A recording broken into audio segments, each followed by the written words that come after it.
Bonjour peuple congolais, ngai ndeko na bino Christian Bolabiama, membre peuple mokonzi. Na ye lelo pona ko expliquer bino makambo oyo ezali na Congo puisque mboka ekoti mbilinga donc na yango il faut tcha intérêt supérieur ya mama Congo.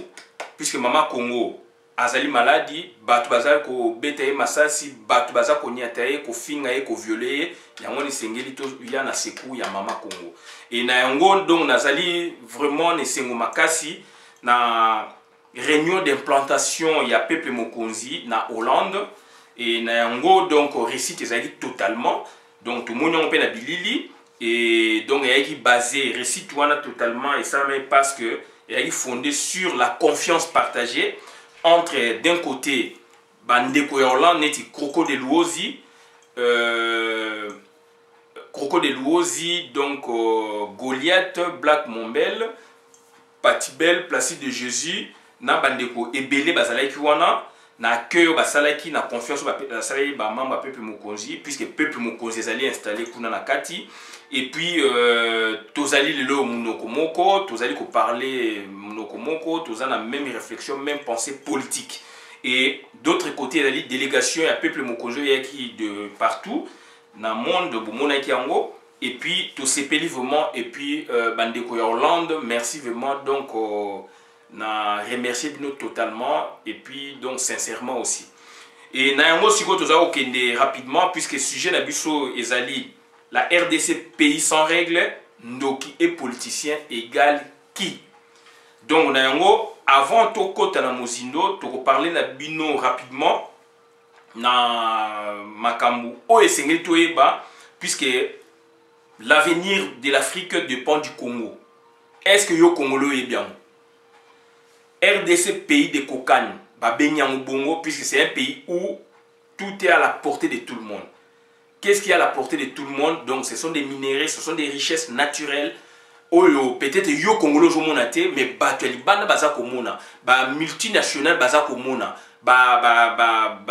entrepreneur bazako mona, yo zako monate et population aussi. Ezali munene, ezali mingi, c'est un gisement oyo entrepreneur bazako mona ki bako ça ba faire ya malamu na Congo.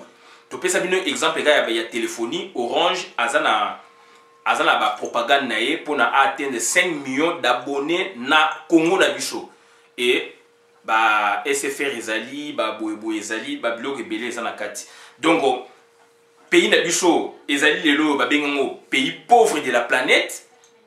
Donc ezali mawa mingi alors que tozana tout. Donc tu vois qu'on a un niveau en tozana tout mais bengango pays pauvre parmi les pays pauvres il y a planète et tozana na suka molongo et pays sans état. Donc pays na biso état en termes de normalité. Surtout bi totalement na norme ndenge ezali pays na biso pays sans état. Donc c'est-à-dire règles préétablies, on ne respecte pas l'état des droits, etc. Démocratie peut pas respecter en monter. Aujourd'hui, les Congolais ont leur identité malgré la bêtise. Nous sommes Congolais, sali, sali, occupant, mais Congolais leur ont identité. Qui appartient à l'identité wanande, tous forger, to bengana, batu oyo, baeko bel sabiso mboka. Na bandeko oyo.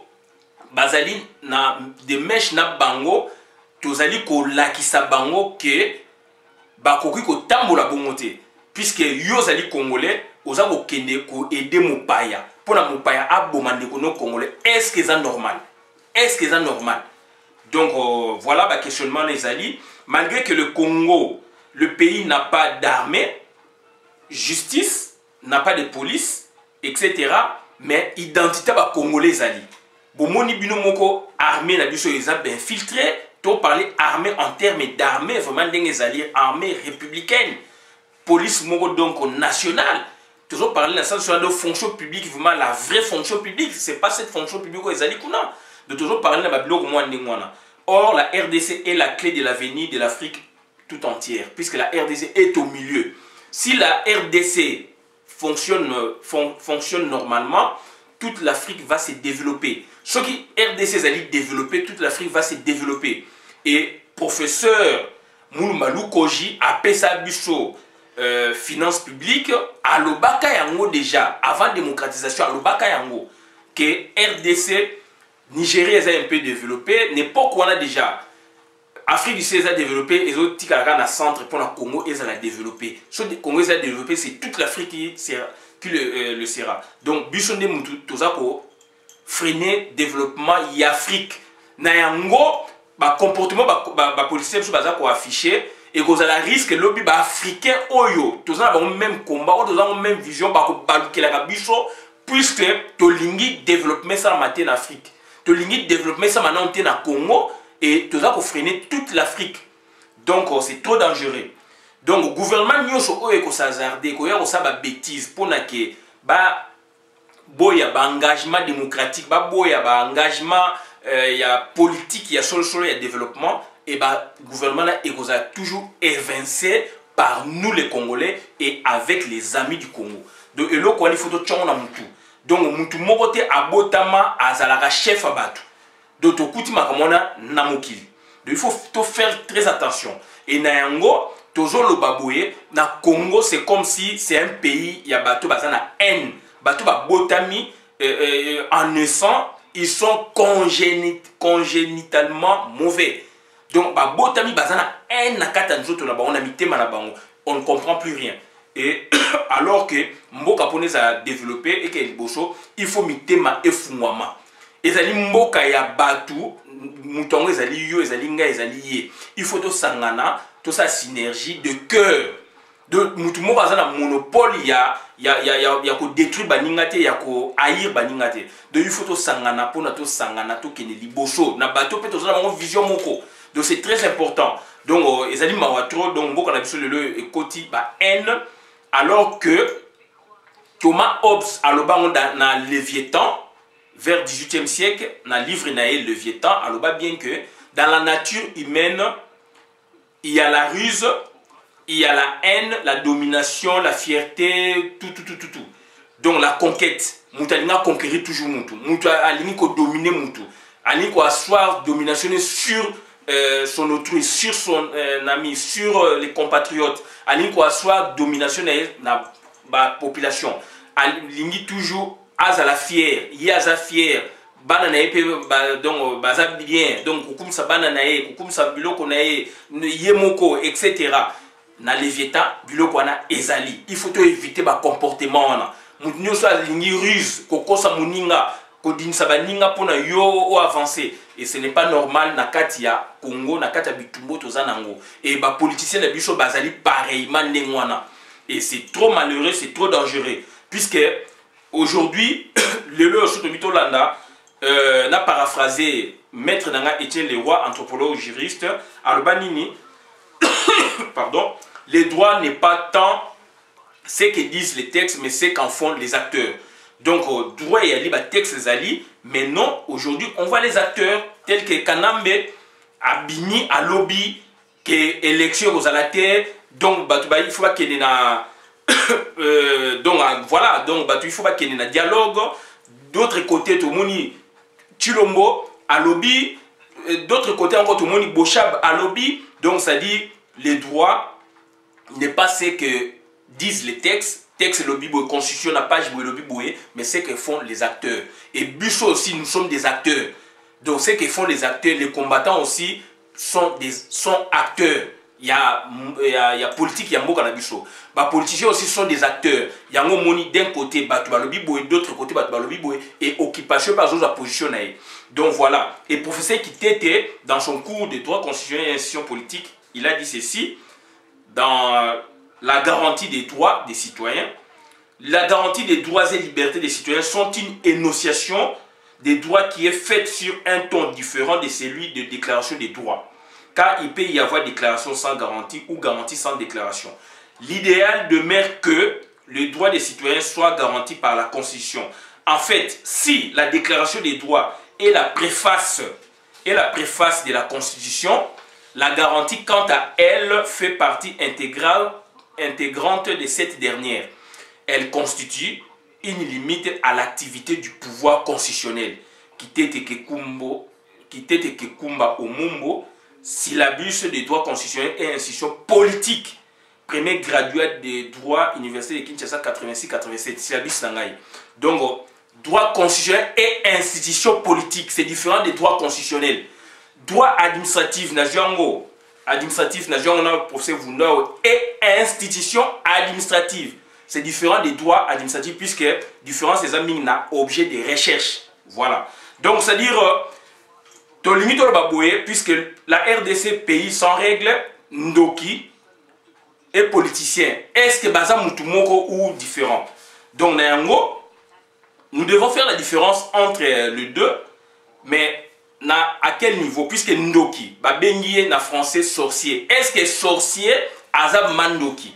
Il y a un but sur l'anthropologie du droit de Salaka, équivalence fonctionnelle, puisque le libala est différent du mariage. Mundele awa soko ebisi mariage eza au Congo, pour lui il voit mariage na acte d'état civil dans la mairie, na préfecture par exemple. Mais chez nous le mariage ce n'est pas le libala, c'est pas le mariage puisque là-bas c'est une institution où les deux familles se rencontrent pour que c'est différent. Donc le libala c'est l'équivalent fonctionnel. Il y a mariage, il faut expliquer bien à Mundele. Quand vous allez au pays, vous verrez pas le mariage qui se pratique, qui se réalise ici à la mairie, préfecture. Kuna c'est autre chose. Mariage ezali, libala ezali, libala yango benga yango mariage coutumier, mariage civil né yango qui n'a enregistrement na commune, na mairie, etc. Et puis mariage religieux ezali. Donc c'est très important, c'est tout le bailo koana. Donc tokei kindoki ezali équivalent fonctionnel maya sorcellerie. Point d'interrogation. Donc, basa la ressemblance, ndoki na politicien basa la ressemblance, mingi, puisque bangotu bazali initié, ils ont été initiés. Est-ce que bazali vraiment initiés bien? Donc, ils étaient mal initiés, bien vraiment, bien encadrés, bien initiés par leur maître. Puisque mauvaise initiation, ils allaient aussi. Donc, tu peux être initié, mais tu es mal initié. Il y a toujours le politicien mingi do ndoki. Entre guillemets, puisque Tobi initié, bien initié, mal initié, dans le sens que rappelle Ndoki Amalam, Azala battre la famille naïe. Ndoki Moussou a battre la village, Moussou a bomarandé Batu. Donc, ok, on a un sens à politique, donc politique, ce que vous avez initié Malamu, et qu'on a sapé fouille na yo. Est-ce que maître na yo a initié qui yo? Politiquement, a initié comme Malamu. Est-ce qu'il a maîtrisé qui a notion politique? Puisque politique est un niveau de gestion et de cité. Dans le niveau, il y a gestion, il y a cité, il y a administration, il y a maintenance, il y a institution politique, il y a mboka. Mais par contre, Ndoki, à ce qu'il niveau, il y a clan, il y a niveau, il y a village. Mais politicien, englobe encore le village. C'est toute une république, c'est toute une nation, c'est le monde entier. Donc c'est très différent. Et mingi, bazo koyana ki Ndoki na ba famille, na politique ya mboka. Et yango toujours monde ba bêtise des mingi. Bêtise des mingi, azana ki Ndoki, puisqu'il a été mal initié, a eu une initiation, il y a battu la mboka, il y a battu la famille, il y a été village, il y a bomba batu, il y a batu, a memi maki na yewana na combat, a memi maki na yewana na politique, a memi maki na yewana na résistance. C'est là où c'est trop dangereux. Donc il faut trouver la différence. Tant que vous allez Ndoki, est-ce que na politique, il faut monter mamambe il y a Ndoki. Ou bien il faut y aller au s'ouvrir puisque les locaux ya mutunyoso pour la battre aux autres aller au service pour battre base à malamu. Na yango donc grande différence na bango ezali pour na ngeza ko résider dans la mentalité pour na ngai puisque Ndoki ndé na lobi aza ko gérer village naé na ndenga malamu na ndenga mabe politicien aza ko gérer la cité, la nation. Donc, si on a point mouchouchou, donc troisième et pas nangai, position, il y a des policiers congolais, na ba combattants et résistants congolais. À partir, il y a position gouvernement, occupation, bazui. Dialogue, boé, on va imposter, bazui. Position à politiciens zanini. Donc, on a aussi un banc où travaille à politicien, il y a des partis politiques et zanini. Et là, on a aussi un banc où il faut réunir la base na bango.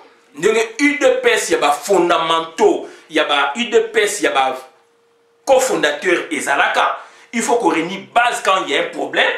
Base c'est la population. Oh, il y a bino pour ça qu'on gère bango.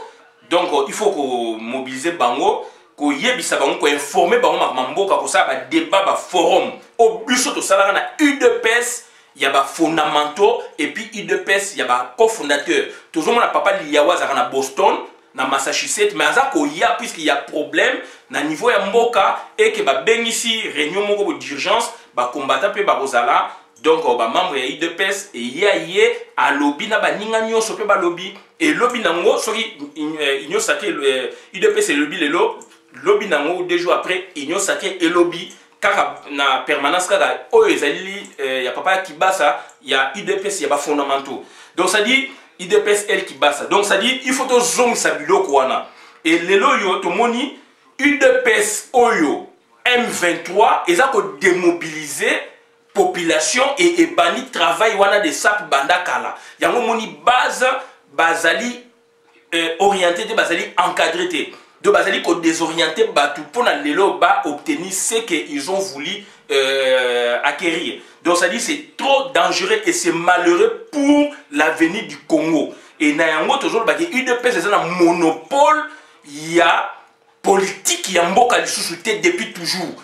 Donc ils ont un monopole la politique en mboka te. Et toujours c'est na ba politicien bazana na Congo, il faut se prendre en charge. Quand se prendre en charge, il faut mobiliser ba base na bino et il faut ça là une sorte d'union sacrée au Bozana, on a une dynamique de l'opposition, sauf qu'il m'a besoin d'un vrai politicien, il faut mobiliser Batou, et puis, donc, après avoir mobilisé base Nabino, chaque parti politique, Sangani Siko Bino Nabino, synergie, réunir encore grande base, il y a parti politique Nabino.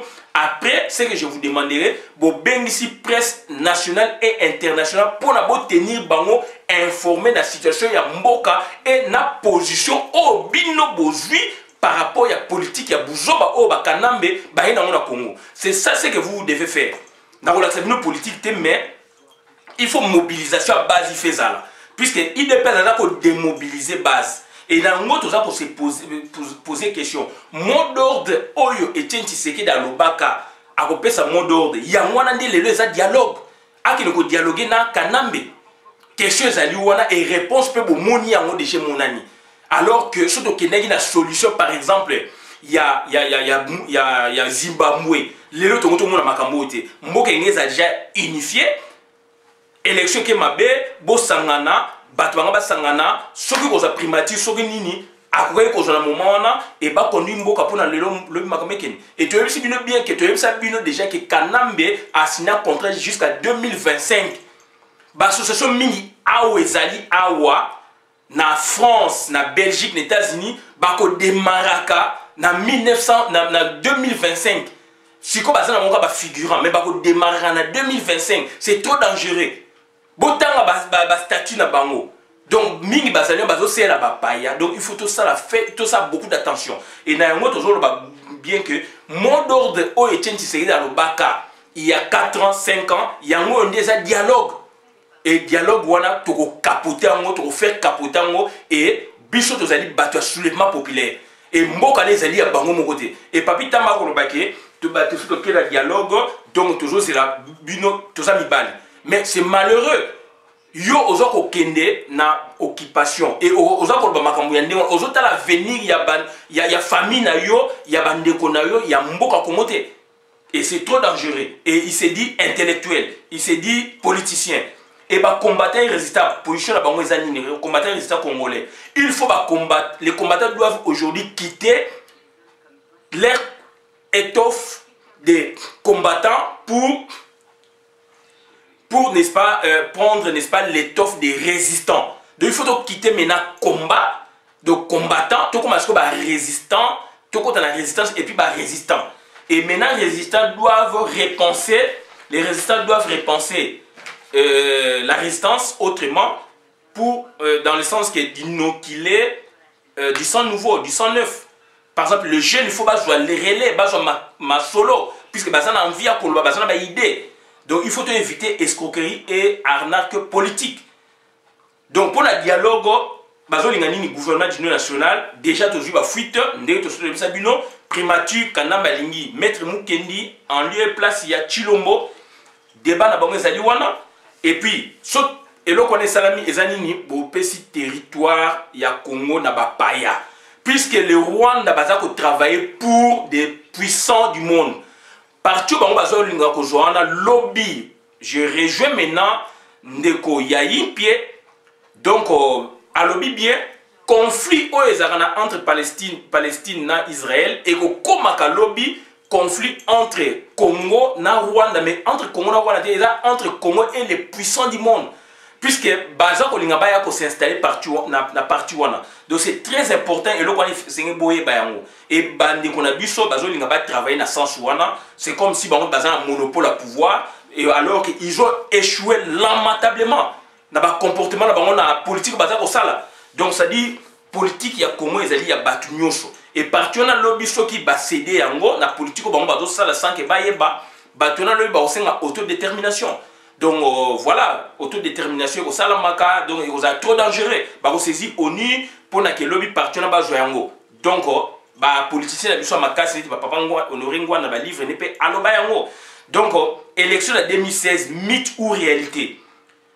Mythe dans le sens que tout le monde est un mythe parce que rêve puisque net est sûreté puisque il y a des missions au sein il y a CENI budget il y a CENI ils ont volé tous les battés nana joint enfin bon ils ont été dans l'élection battu bango battu au gouvernement wana bapaya donc pas d'élection d'après maman va perdre ba ngolo baloba yango ba limini dialogue et réalité c'est quoi PPRD s'organise et se réorganise Mova Sakanya a 100 nouveaux na PPRD tant vu secrétaire général a eu une stratégie mouchouchou alors que na combat na résistance tous a patauger toujours il y a un désordre alors que PPRD s'organise et se réorganise puisque Mova Sakanya avant d'être awa a yebi mentalité ba congolais azaki ambassadeur azape mwana poto donc amemi makambu ya terrain à côté okuna et voilà maintenant baza ko combattre bien la stratégie wana donc arrière le Cour suprême et comme ko réguler mboka na biso mawatro na ba batu o ba sel ba wana ba juge les mawatro nomination ba commissaire spéciaux baza toujours na mission batu wana pour na lobby ba faciliter tricherie na terrain yango toujours ba ke kanamba ko organiser ba élection donc ba memi biso ba front ebelé. Et me boye bake tant musikoyo soulèvement ko samba foke ko ya ba ko zonga na voie ba élection donc na yango soit ba ko zonga na voie élection soki biso toza faible soki toza makasi soulèvement populaire to bengani bango to jui mboka na biso et na yango donc il faut koyeba pourquoi ba tchaka ba biloko wana tout le monde a fait conseil des conseils généraux tant que Mobutu a neutralisé Kassavou a neutralisé Lumumba a créé Kiango et Kassavou a été condamné yango de bloc et ça m'a amené moi et na yango donc ba mission moko spéciale pour na kosala ba atteindre yango et na yango to lobi boye sur le map populaire ezali remède thérapeutique ya suka na yango to sengi na ba nyos tout ingeta victoire à côté de biso écotique à la biso donc to lobi nini RDC pays sans règles, ndoki et politicien, est-ce que Basali Moutumoko? Donc, te développer, merci beaucoup dans la vidéo, Malamu. Ingeta.